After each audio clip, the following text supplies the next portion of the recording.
Muy pero muy buenas tardes, qué placer volver a encontrarnos aquí en Hora de Inclusión, un espacio para conocernos. En el programa del día de hoy, en el espacio Hablemos de, vamos a hablar acerca de los primeros signos que se dan en los trastornos del espectro autista. Entrevistaremos a Hernán Glieniki de Racing Integrado, el departamento de inclusión del Club Racing Club de Avellaneda. En la sección ¿Sabías qué? Vamos a hablar acerca de los 5 mitos que giran en torno a la discapacidad. ¿Cuáles son verdaderos? ¿Cuáles son falsos? En Tech and This veremos la grúa de techo para el traslado de personas con discapacidad o pacientes. Y finalmente en el video de la semana vamos a ver cómo a un niño, un perrito, le cambia la vida. Vamos y acompáñenme con el programa del día de hoy. Hora de Inclusión, un espacio para conocernos.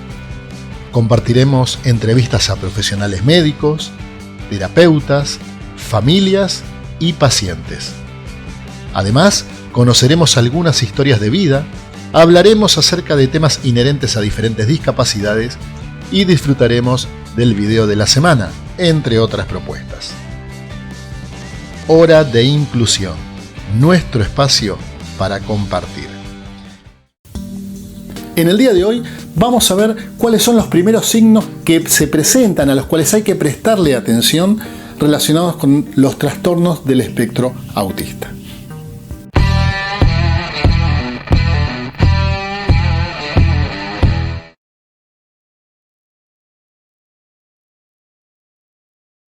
Soy Rebeca Landa, directora del Centro de Autismo y Patologías Relacionadas en el Instituto Kennedy Krieger.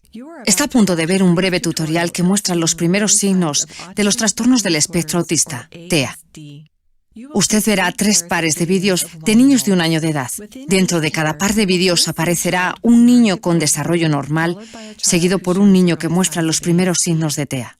Las características indicativas del desarrollo de TEA que se muestran en estos vídeos están divididas en 3 categorías principales que incluyen comunicación efectiva y disfrute compartido, conexiones sociales y con el que vamos a comenzar, percibir oportunidades sociales a través del juego. Este niño de 19 meses de edad no muestra signos de TEA.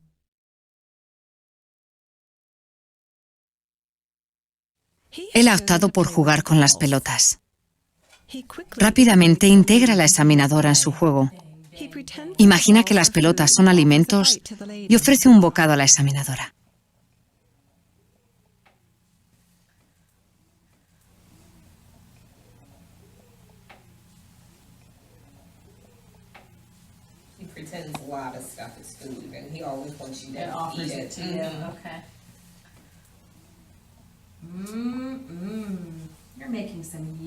Él entiende que los alimentos, cucharas, platos y la comida pertenecen a un mismo grupo.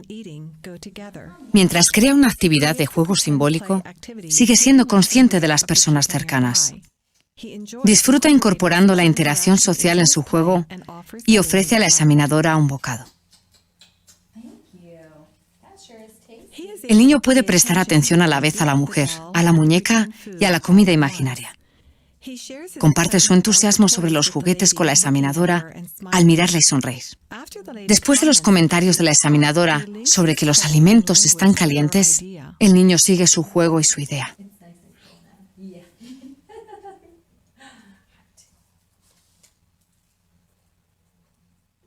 Aquí imita la acción de la señora con la barra de labios de mentira.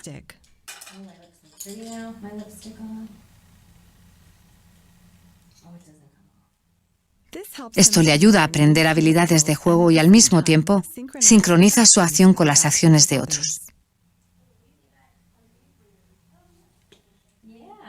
has lipstick on. Oh, just like mommy wears. You look so pretty. Thank you. Este niño de 19 meses de edad muestra signos de TEA.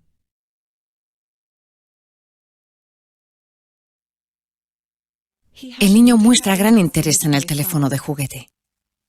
No comparte su entusiasmo por el teléfono con los demás. No ofrece el teléfono a otros para que lo puedan usar. No mira ni sonríe a los demás. He really has this addiction to telephones lately, though.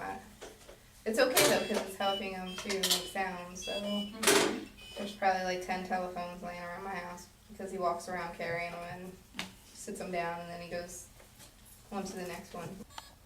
Aunque pone el teléfono en su oreja, no muestra juego creativo con el teléfono. Cuando se le llama por su nombre, no responde. Elliot, Ellie, Ellie, Elliot. No ofrece el teléfono a otros para que lo puedan usar. He would turn to his name, and progressively he's not. Su madre intenta distraer su atención del teléfono.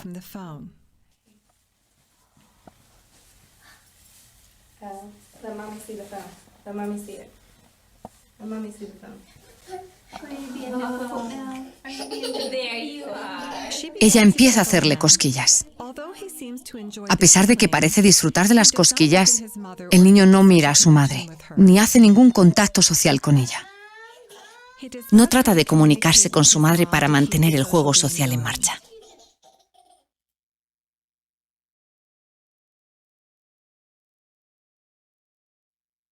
Este niño de 14 meses de edad presenta un retraso del desarrollo motor leve, pero sin signos claros de TEA.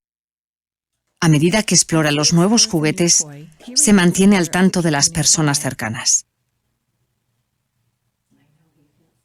Comprueba que su madre, detrás de él, también ve el juguete. Después, muestra que ha entendido el significado del gesto comunicativo social de señalar de la examinadora echando un vistazo enseguida a la pegatina. Luego mira otra pegatina que ella había señalado antes. El niño continúa la comunicación señalando la pegatina de Tiger. Muestra la motivación para mantener el interés social por los demás y la capacidad de comunicarse coordinando la mirada, la vocalización y el gesto.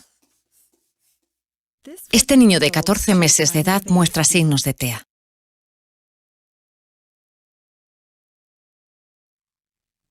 Primero, él agita sus manos mientras se hacen las burbujas. No comparte su diversión mirando al hombre. No responde a su nombre. Ben. Ben. Ben. Aunque él mira el dedo del hombre, no sigue la dirección del gesto buscando el objeto que requiere su atención.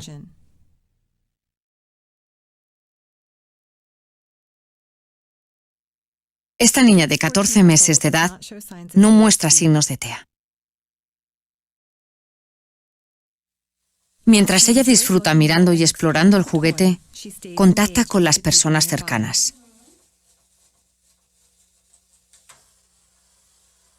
Intenta compartir la diversión con su madre y se vuelve mostrándole el juguete. Luego comparte su diversión con la examinadora, que está frente a ella, dirigiéndole su mirada y sonriéndola. También reconoce que la examinadora es una fuente de ayuda. Su petición de ayuda es clara y efectiva. Al coordinar el contacto visual, los gestos y las vocalizaciones, su comunicación intencional es un signo sano del desarrollo social y comunicativo.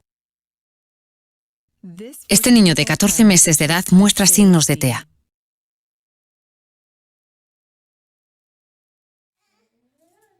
Observe cómo su atención está tan centrada en el juguete que no interactúa con la gente cercana. No comparte su atención con otros. Su exploración del juguete también es inadecuada.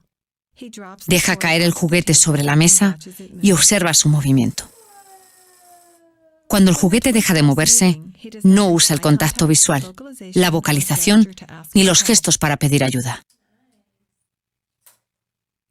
También muestra una tensión inusual en su cuerpo y en su boca. A pesar de que la examinadora está hablando con él, no muestra interés en ella. No parece entender su gesto como una oferta de ayuda. No consulta a la examinadora o a su madre para ver si están prestando atención al juguete con el que se está divirtiendo. TEA es un trastorno neuroevolutivo que afecta a múltiples aspectos del desarrollo, especialmente a las habilidades sociales y comunicativas. Los niños con TEA a menudo muestran un interés inusualmente intenso en ciertos objetos o en ciertas experiencias sensoriales. Pueden repetir algunos comportamientos una y otra vez. Estos signos no son transitorios, sino que persisten en el tiempo. Los primeros signos de TEA a menudo son sutiles y se hacen más claros en el segundo y tercer año de vida. Un diagnóstico de TEA debe ser realizado por uno o varios expertos después de realizar una historia del desarrollo que evalúe directamente las capacidades de desarrollo del niño junto con un examen médico adecuado.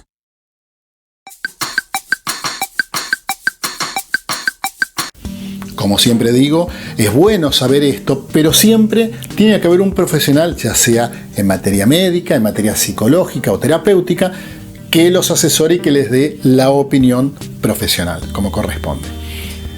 Ahora vamos a la entrevista. Hoy entrevistaremos a Hernán Glianicki, que es el director del Departamento Racing Integrado. Esto es el Departamento de Inclusión del Racing Club de Avellaneda. La entrevista... Esta va a ser la primera parte porque, como pasa muchas veces, se extiende, es muy interesante, es muy rica y en la semana próxima veremos la segunda parte. Pero hoy vamos a ver la primera parte para que vean que Racing Club, como muchos otros clubes de fútbol, no es solo fútbol. Vamos con la entrevista.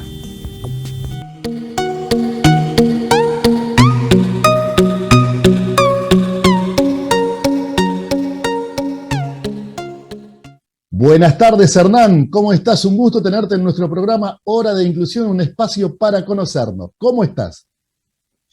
Hola, Marcelo. Bueno, buenas tardes y bueno, agradecido de poder estar en este espacio tan importante para las personas con discapacidad. Contame un poquito, antes de ir al tema troncal, ¿no? Contame un poquito cuál es tu experiencia y cuáles han sido tus actividades en materia de discapacidad, ¿no? En el mundo de la discapacidad. Bueno, yo soy profesor nacional de educación física con una licenciatura en gestión deportiva y en realidad me empecé a ligar, por ende por mi carrera, a través de la educación física en el deporte en el año 1989. Mi primera experiencia fue en lo que son las colonias de verano acá del gobierno de la Ciudad de Buenos Aires, sí, precisamente en lo que es Parque Chacabuco. Y ahí tuve mi primera experiencia. En realidad yo había comenzado como auxiliar de un grupo de chicos sin discapacidad y en ese grupo tenía a la hija de la que era la directora regional del programa de deportes adaptados del gobierno de la Ciudad de Buenos Aires. Uh-huh. Y bueno, ella, al ver por ahí mi faceta de manejo y de abordaje de actividades con los chicos sin discapacidad, me convocó, me propuso si me gustaría a mí, bueno, tomar el desafío del próximo año. Le dije que la verdad que sí, porque había algo que era, a veces uno dice son señales. Yo estaba con los niños de 7 y 8 años, pero como compartíamos en el mismo espacio con los de la colonia de chicos con discapacidad, generalmente se acercaban casi todos, los de la misma edad y los más adultos. Entonces era como algo que uno a veces en la vida tiene como señales en el camino, y entonces cuando me lo propuso la directora, yo dije sí, la verdad que sí, porque bueno, por lo que me está pasando en cuanto a ese acercamiento y vínculo, a pesar que estamos en un mismo espacio, pero con programación distinta de las dos colonias, le dije que sí, que aceptaba y que bueno, que me gustaba el desafío. Bueno, y ahí arranqué. Esa fue mi primera experiencia. Año en 90. la educación física. 89. Año 90. Wow. Claro, en el 89 empecé con el grupo sin discapacidad y en el 90 empecé con el grupo con discapacidad. Vos sabés que yo bueno, recuerdo eso porque yo vivía en Directorio Ipuán en ese momento, a 2 cuadras claro, de Chacabuco, a 2 cuadras. y recuerdo la movida. En aquel momento no tenía a mi hijo Nahuel con discapacidad, entonces te voy a ser sincero, no estaba tan cercano a la actividad, ¿no? Pero recuerdo claro la movida, recuerdo que hubo una divulgación bastante importante en ese momento. Sí, incluso lo que vos decís, mirá, me hiciste acordar algo importante y ahí yo voy a manifestar lo importante de ese programa que hoy en día sigue siendo muy importante dentro del gobierno de la ciudad.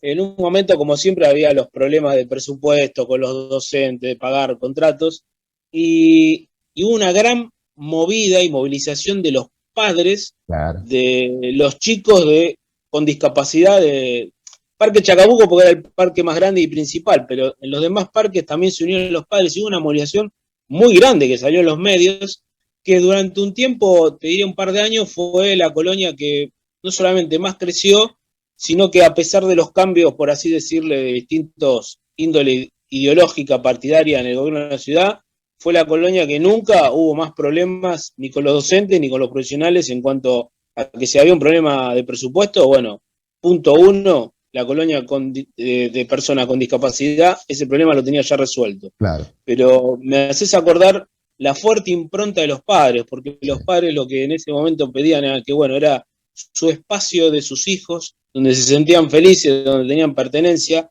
y la verdad que en el caso de ellos, manifestaban los padres, el no tener ese espacio era mucho más problemático, y ahí fíjate, después lo voy a asociar a lo troncal que vos decís, porque en ese momento, a ver, en los clubes de barrio, en cualquier club, el que vaya un niño joven con discapacidad, no era que no era aceptado, no era aceptado porque no había ni los recursos humanos, ni había ni la preparación, ni la concientización de la sociedad, decir, uy, exacto, yo un niño joven con discapacidad y no tengo los recursos, ni humanos, ni nada para abordarlo. Entonces, el sostén fuerte de esos padres era las colonias y los parques, porque sus hijos iban los sábados, en el verano obviamente, Claro. y en ese momento era diciembre, enero, febrero, todos los días, y durante el año iban a escuelitas deportivas 2 o 3 veces en la semana, más los sábados. Entonces era su espacio, era su club en los parques. Entonces Sí, sí. la movilización de los padres tenía un fuerte contenido, que por eso digo, en ese momento, cuando hablemos de los clubes con un tema de esa época no tenían esta concientización y mucho menos un abordaje para recibirlo. Entonces los padres obviamente, con la angustia y el sufrimiento decían, no, es su único espacio y si se lo quitan, no tenemos alternativa. Entonces, por eso recuerdo lo que vos estás diciendo, porque la verdad que fue Yo recuerdo que estaba en la impresionante. pista de atletismo, el natatorio, o sea, había habido una muy fuerte Claro. inversión en términos de infraestructura, ¿no? Ahora, Sí, sí. te llevo, pasamos raudamente del 90, en realidad no pasamos del 90 al presente, porque va a estar atravesado por todo este periodo de tiempo. Vos mencionaste tu licenciatura en gestión deportiva, si no Sí. recuerdo mal, y a su vez todo este bagaje de experiencia trabajando en el mundo de la discapacidad, que confluyen en el motivo por el cual te contacté, Racing Integrado. Seguramente hay un montón de escalas las cuales tenés vía libre para contar, pero se llega desde el 90 a hoy a un Racing Integrado. Racing, cuando hablamos de Racing Club, el club de fútbol, por supuesto. Contame qué es Racing Integrado y cómo se llega a la generación del Racing Integrado.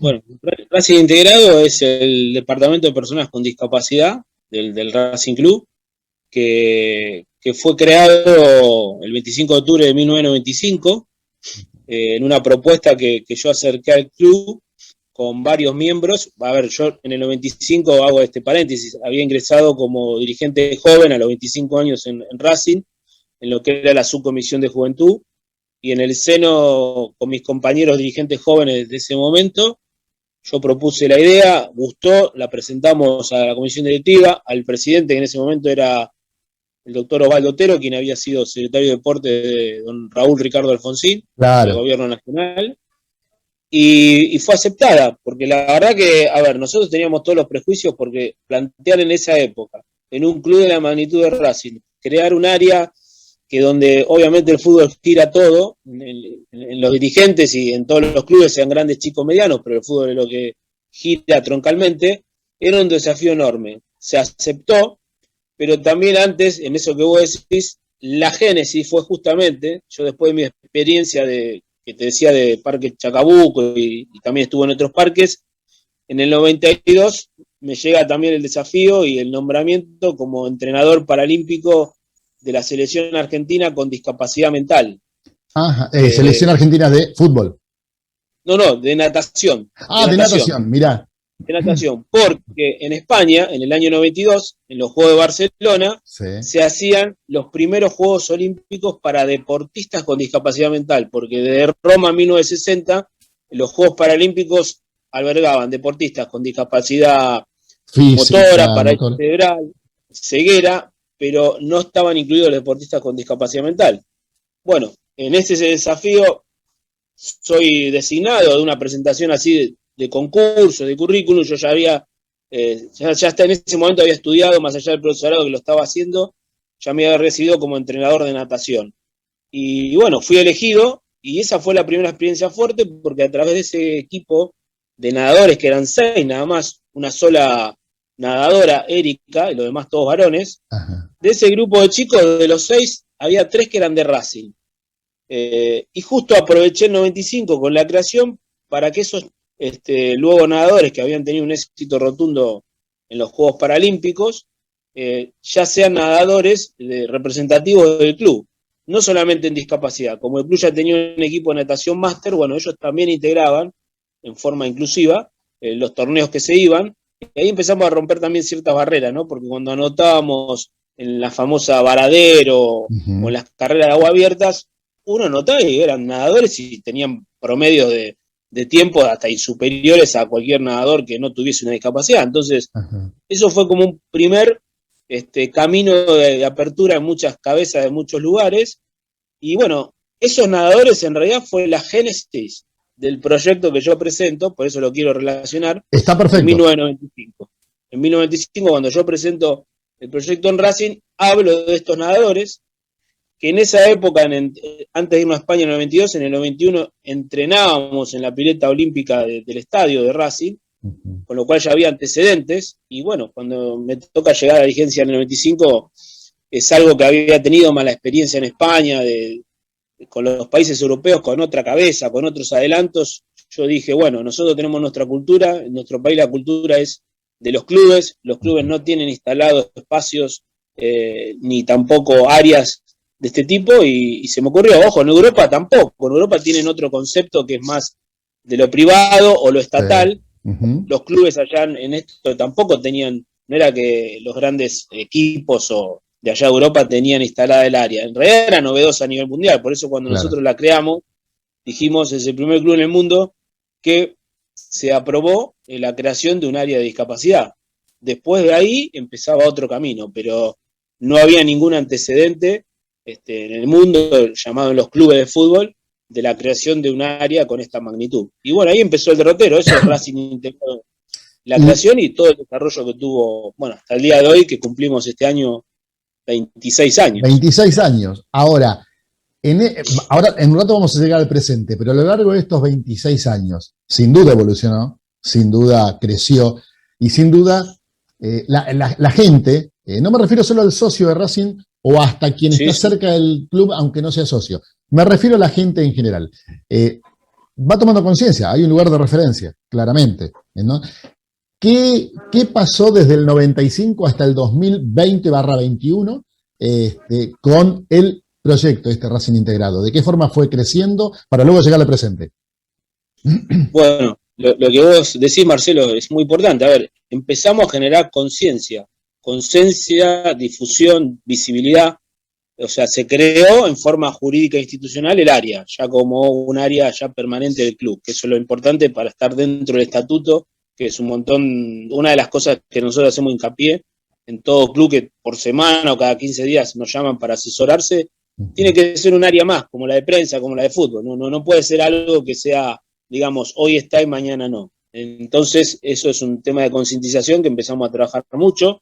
Yo justo en el 95, después de los Juegos Paralímpicos de España, empecé a trabajar en lo que es la Secretaría de Deporte de la Nación, con un programa nuevo que se llamaba Nacer, era un programa deportivo que se hacía en el predio de Seiza de la Secretaría, frente a AFA, que era un programa deportivo donde se hablaba a niños con distintas discapacidades, de los 5 años hasta adultos.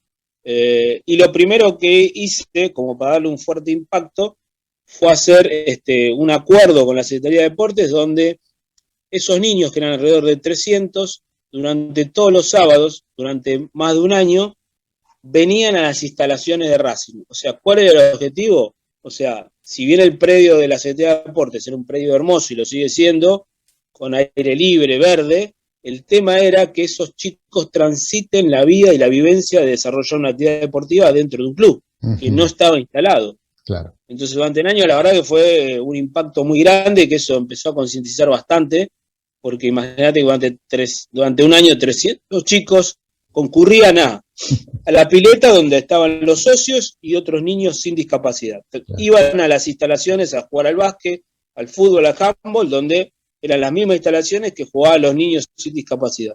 Eso la verdad hizo un impacto muy grande en la cabeza de muchos, no los dirigentes de Racing, sino también de otros clubes y también a nivel estatal, que ahí fue una implosión bastante de alcance mayor, y que luego el año siguiente siguió, nosotros hicimos la primera maratón en Racing que llamamos Juntos Podemos, Ajá. donde hubo más de 3.000 participantes. Era una maratón realidad inclusiva, integradora, donde, corría la familia con su hijo con discapacidad, sus hermanos con discapacidad, vinieron actores, estuvieron en el plantel de Racing en ese momento de primera división, compartiendo todo el día con nosotros. O sea, fue algo que quedó una huella muy fuerte en Avellaneda y que trascendió también los límites de ese municipio. Entonces, durante todos esos años hicimos todas acciones de inclusión e integración de personas con discapacidad del club, y empezamos a trabajar en otros temas que era lo más importante, que era la formación de recursos humanos, especialistas en el tema. Que eso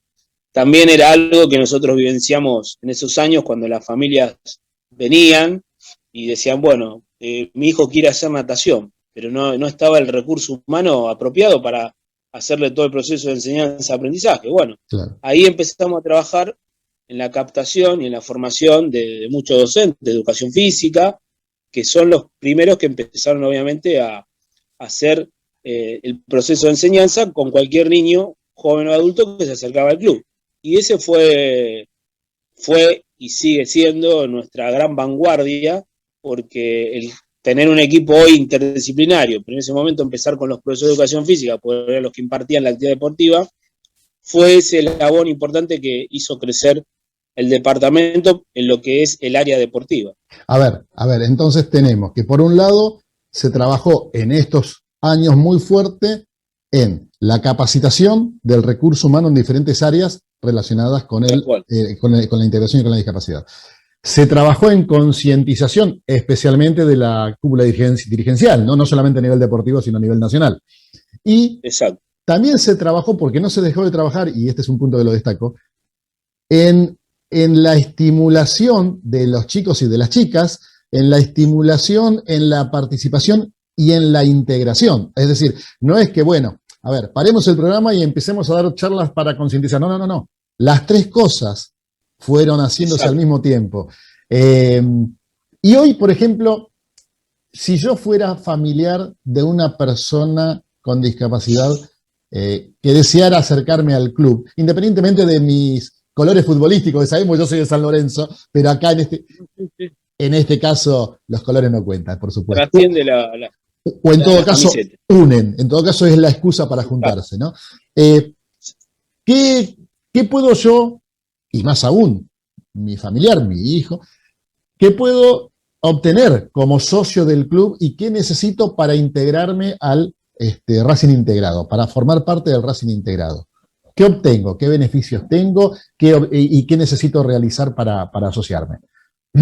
Bueno, vos dijiste algo importante, Marcelo. Hoy al club se acerca la familia con su hijo, y ese abordaje de la familia, porque nosotros entendemos que cuando ingresa un niño, joven, adulto con discapacidad, ingresa él a la actividad, pero ingresa a la familia también. Entonces, para ese abordaje, con el correr de los años, nosotros no fuimos solo formando recursos humanos en lo que es lo estrictamente deportivo, sino que hoy tenemos una directora general que es psicóloga, tenemos la coordinadora Ludmila, que es psicóloga, tenemos un director médico neurólogo, tenemos 2 fisiatras, 2 kinesiólogos, psicomotricistas, psicopedagogos. Hay un equipo bastante importante. Hay todo un equipo interdisciplinario que cuando llega a la familia le hace ese abordaje, esas famosas entrevistas que por ahí podemos ver en distintos centros donde concurren los niños, jóvenes, adultos con discapacidad, que permite que tener el primer vínculo con la familia, ver las necesidades de su hijo, ver las características de la familia, bueno, todo ese sinfín que la mirada del profesional hace tener un diagnóstico lo más preciso para que esa persona con discapacidad pueda ingresar a la actividad. Entonces eso es primordial para nosotros. Nosotros en ese momento, como vos decís, esto está abierto a la comunidad, no es solamente para los que son socios o hinchas de Racing. A ver, hoy nos pasa que sí, más del 90% son socios hinchas de Racing, y después tenemos varios que se han transformado, y eso a veces se lo decimos a la familia, digo, mira, nosotros es que evangelizamos, pero es algo que lo decimos hasta con mucho orgullo. El lugar de pertenencia es tan fuerte que es inevitable que ese chico empiece a sentir, decir, bueno, yo soy de Racing porque ahí están mis amigos, porque ahí soy feliz. Entonces, esos conceptos, los padres que muchas veces dicen, sí, mira, pensá que yo tenía la sábana de River en la cama de él, ahora me las hizo cambiar por Racing, pero lo dicen, pero no es con, en el folclore del fútbol, como decís, no puede ser, lo saco por el club porque se me transformó, no, es como una esperanza y un alivio a la familia, porque vos imaginate que lo ven a su hijo feliz, y si la verdad que la felicidad pasa, porque se encuentra con sus amigos, y el club es Racing, mañana puede ser San Lorenzo, River, Boca o Independiente, es inevitable, o sea, la transformación que se haga. En la escala de valores está primero mi hijo, claramente. Claramente. No, pero tal cual. Pero eso pasa, y tenemos los casos, bueno, que son, tenemos un caso que es de San Lorenzo, otro que es de Independiente, otro de Boca, otro de River, y vos les preguntás y me dicen los padres, no, ahora mira todos los partidos de Racing. Sigue siendo, pero su otro club es de Racing. Pero bueno, es que pasa a ser su segundo hogar. Claro, porque pasa a ser su segundo hogar, ¿no? Exacto. Esa es la escala de valores que nosotros le damos y que es primordial para que ese ingreso sea con todas las herramientas posibles. ¿Y qué hace en lo cotidiano? Obviamente estamos en época... A ver, Sí, clarísimo, Hernán. Sí. Lo que hacemos con la familia, o sea, lo que yo te decía, una admisión, donde se hace un expediente, sí. Durante un mes o dos, depende de las respuestas de la persona, se le hace una prueba en la actividad. Uh-huh. La actividad de por sí, deportiva, cuando se ingresa, es netamente gratuita. La mayoría de la gente que viene es socia de Racing, con lo cual ya paga su cuota social, uh-huh. Y los que no son, los que le decimos, y dentro de las posibilidades, porque eso también lo evaluamos la condición socioeconómica de la familia también que se acerca, porque tenemos muchos casos que están contemplados, sí le decimos, bueno, que se haga socio, pero la actividad deportiva en sí es gratuita. Y ahí en esa experiencia, de acuerdo por la edad, está muy bien direccionado y programado, bueno, con los profesionales, con el equipo, todo un abordaje que arranca de lo deportivo, de una escuela de iniciación deportiva, de escuelitas con distintos deportes. Obviamente el fútbol es troncal porque, bueno, estamos en un club de fútbol y es inevitable. Y en una sociedad que aspira a fútbol todo el tiempo. Sí, y aparte la mayoría de las personas, niños, jóvenes, adultos que vienen a Racing dicen, yo quiero jugar para Racing, entonces es inevitable. Pero le hacemos la experiencia que también ellos transiten en la vivencia de otro deporte. Más allá que después representa a Racing en el fútbol, también hay una actividad física programada, direccionada, con experiencias en otros deportes. Por ejemplo, ¿cuáles? ¿Qué otras actividades hay, además del fútbol, por ejemplo? Natación, ya me lo comentaste. Natación lo hacen básquet, hacen handball, hacen vóley, y desde el año pasado empezamos con lo que es el parabadminton, que es un deporte de origen chino, que en China es como el fútbol para nosotros, el deporte número 1, sí. Y que acá junto en un convenio que hicimos con la Federación de Bádminton, empezamos con el área de parabadminton, donde lo hacen cualquier chico con discapacidad de Racing y tienen la experiencia de transitar en otro deporte diferente. De hecho, tenemos un campeón nacional en silla de ruedas de Racing que se entusiasmó tanto que empezó a ya direccionarse en ese deporte. Es un muchacho ya de 20 y pico de años, pero hoy se entusiasmó con el deporte, se empezó a entrenar y es el campeón nacional y nos representa. Pero más allá de eso, que lo que nosotros decimos, porque fue hasta la otra faceta, cuando uno compite, ya es una decisión y sí va a tener todo el apoyo del equipo, porque también la competencia dentro de un plano deportivo, y el que tiene las condiciones o el que tiene las ganas de probarlo, lo acompañamos. Entonces, más allá que hoy Marcelo sea el campeón nacional, lo que lo vemos es feliz y eso es lo más importante. Es que yo creo que el objetivo apunta a eso siempre, no en desfajazos. O sea, Tal cual. una vez que la persona es exitosa consigo mismo, me refiero, en que es feliz, el posterior peldaño ya lo decide esa persona y en cierta medida se acompaña, como bien decir, pero el resultado deportivo en sí ya excede, no es el Sí. abordaje, ¿no? Hernán, esto que vos me estás contando, Racing tiene además de la sede de Avellaneda, la sede de Villa del Parque, ¿no? Villa del Parque, Villa sí, del Parque. tal cual. ¿Se aplica en las dos sedes o solo en Avellaneda? No, se trabaja, es más, nosotros cuando empezamos la primera experiencia empezamos en Avellaneda, luego tuvimos un impacto de mucha demanda en Villa del Parque, que es donde tenemos la mayoría de la población, Uh-huh. y en Avellaneda hoy lo que estamos trabajando con casos muy puntuales de niños y jóvenes que habían empezado a hacer deporte con sus pares con discapacidad y que hoy ya están incluidos. Mirá, Eso es un paso importante. discúlpame, Entonces discúlpame. sí, Fíjate cómo da vuelta la rueda, ¿no? Esta misma situación la planteamos casi al comienzo de la nota, y exacto. yo te la resalté, ¿no? Fíjate, 25 años después, Sí, cómo se repite la historia y qué bueno aprender de las experiencias. Te dejo continuar. sí.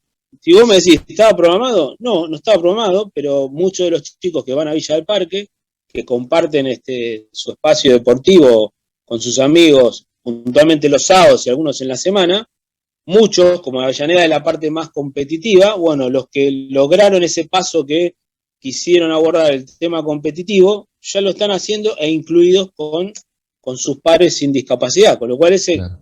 es un proceso que nosotros obviamente con la familia acompañamos, abordamos, porque en esto también le podemos poner hincapié, la decisión de competir sale de la persona con el acompañamiento de la familia y el acompañamiento nuestro como equipo profesional. Y nos pone orgullosos ya el hecho de decir, bueno, estoy incluido en una actividad donde estoy en igualdad de condiciones con mi compañero que no tiene discapacidad. Y bueno, esos creo que son logros y pasos que, como le decimos a la familia, el que lo va marcando es su hijo. Nosotros estamos para acompañar, pero ellos a veces pasan también con la ansiedad, muchas veces con las angustias. Recuerdo cuando empezamos, que bueno, como estos nadadores que eran paralímpicos que yo te contaba antes, que habían sido la Sí. génesis, y en su momento tuvo mucha exposición mediática, vino una cantidad de niños y jóvenes a aprender a nadar porque querían ser, y nosotros decíamos siempre a la familia, mira, nosotros vamos a apuntar a todos, porque para ser nadador como Rogelio, Erika, Sebastián, Damián, es todo un proceso largo que lo pueden tener sus hijos, pero empecemos por lo que ellos disfruten de hacer la actividad, porque si no, ya de chico le inculcamos, no, tenés que ser, no. Claro. Nosotros trabajamos, como decimos, para la base de la pirámide. Después, si dentro de la base surge algún talento que quiere incursionar en el deporte, lo vamos a acompañar, pero primero vamos a trabajar en la base, en lo que es importante, que es el estar en un club, el compartir, el pertenecer, el tener los amigos, en eso que creemos que es lo más importante y que nosotros mismos nos hemos criado de chicos en lo que es el club de barrio con los amigos. Entonces, a eso aspiramos y le explicamos a la familia que tengan paciencia, que todo llega, que tienen sus etapas y quizás lo que hoy no aflora, aflorará en el día de mañana. Entonces, es todo un trabajo que, como te decía antes, cuando nosotros recibimos al niño, joven, adulto, recibimos a su familia también, que es la que contenemos, la que tenemos charlas, la que intercambiamos opiniones, miradas, porque es un todo.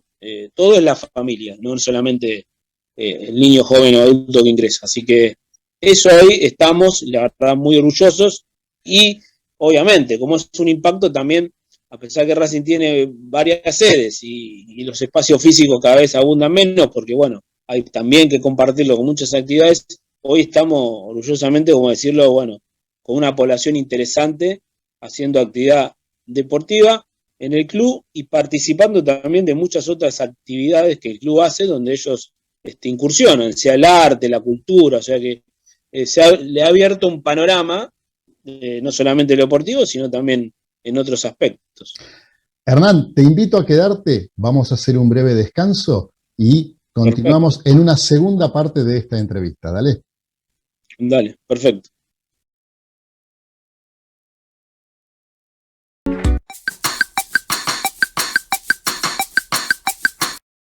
Bueno, esta fue la primera parte de la entrevista con Hernán Glienicky, muy rica, realmente. Racing Club no es solo fútbol, como muchos otros clubes del fútbol argentino. No es solo fútbol, también tiene un costado solidario y social que se ve reflejado en esta nota y que continuará la semana próxima. Ahora, en el espacio ¿Sabías qué? Vamos a hablar acerca de los 5 mitos que giran en torno a la discapacidad. Vamos a ver cuáles son falsos y cuáles son verdaderos. Pero te propongo un juego. Mientras va transcurriendo mito tras mito, vos, para vos mismo, pensá y respondete si estás de acuerdo o no.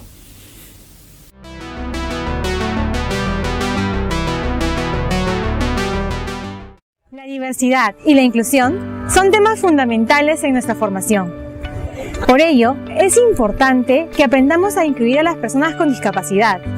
Pero, ¿qué tanto sabemos sobre el tema o qué tan inclusivos somos?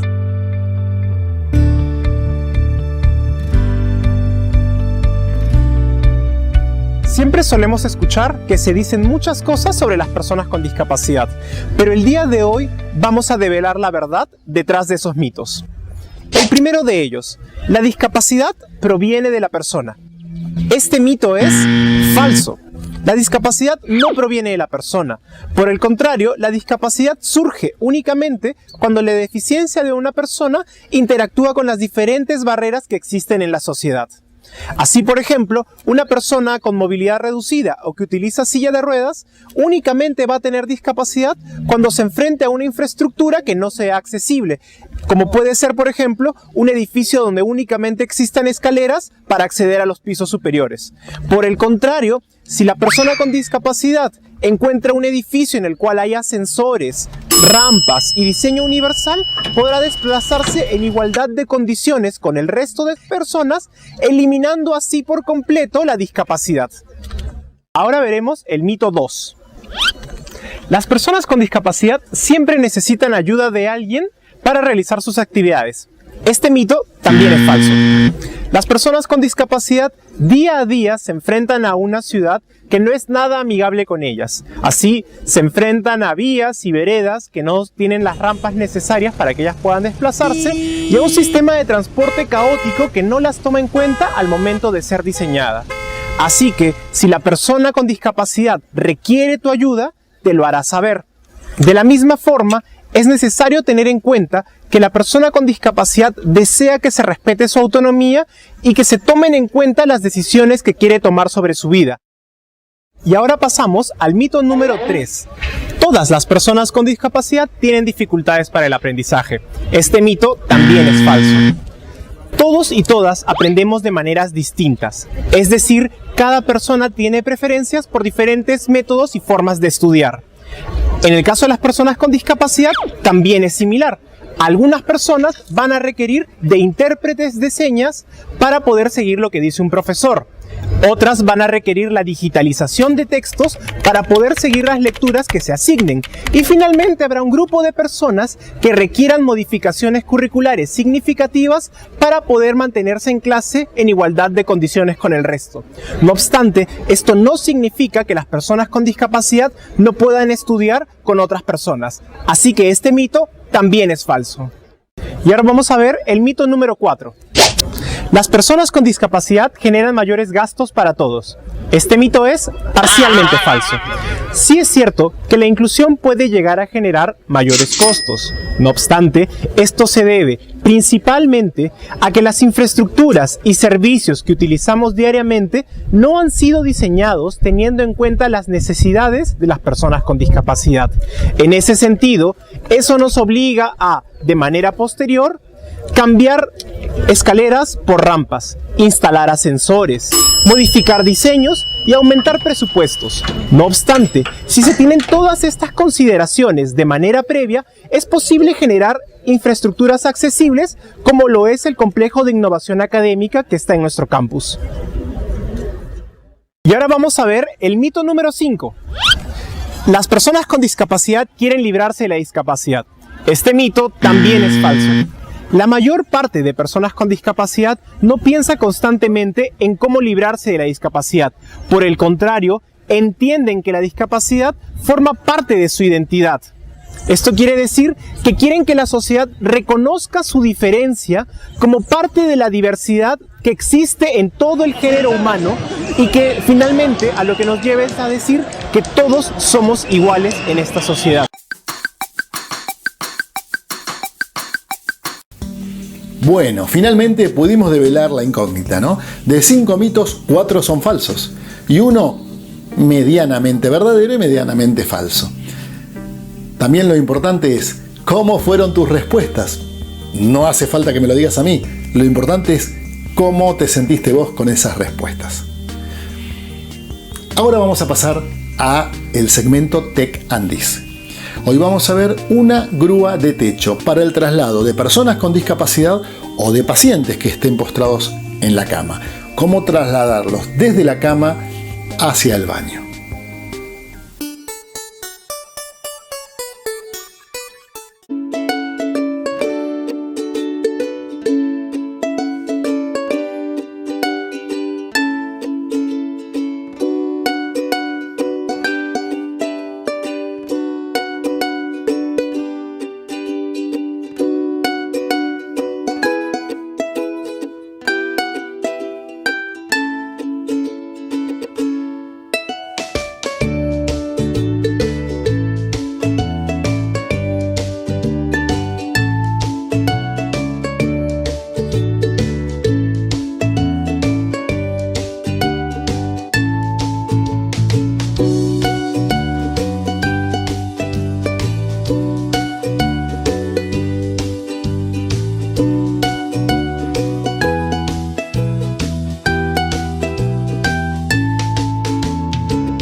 Qué bueno este tipo de equipamientos, ¿no? Porque nos sucede en la vida que uno va creciendo y cada vez se va haciendo más grande y nuestros niños o nuestros hijos también crecen y cada vez se van haciendo más robustos y la relación inversa entre la fortaleza física que uno como adulto tiene, que va disminuyendo, con respecto a la fortaleza física que tienen nuestros hijos, que van creciendo y se van haciendo cada vez más morrudos y más grandotes, nos obligan a tomar determinadas decisiones como, en muchos casos, esta grúa de techo puede ser una ayuda en nuestras casas. Finalmente, vamos al video de la semana. En el video de la semana del día de hoy, para bajar un poquito los decibeles y para emocionarnos un poquito, tenemos cómo un niño ve modificada toda su vida por una mascota, por un perrito que se incorpora a su vida. Él estaba ensimismado en su mundo, su tecnología, su televisión, hasta que llegó la ternura.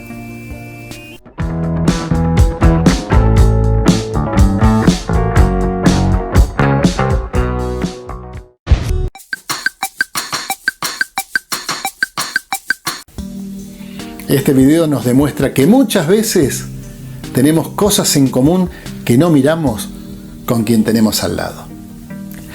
Esto ha sido todo por hoy. Nos volvemos a encontrar la próxima semana con un nuevo programa de Hora de Inclusión, un espacio para conocernos.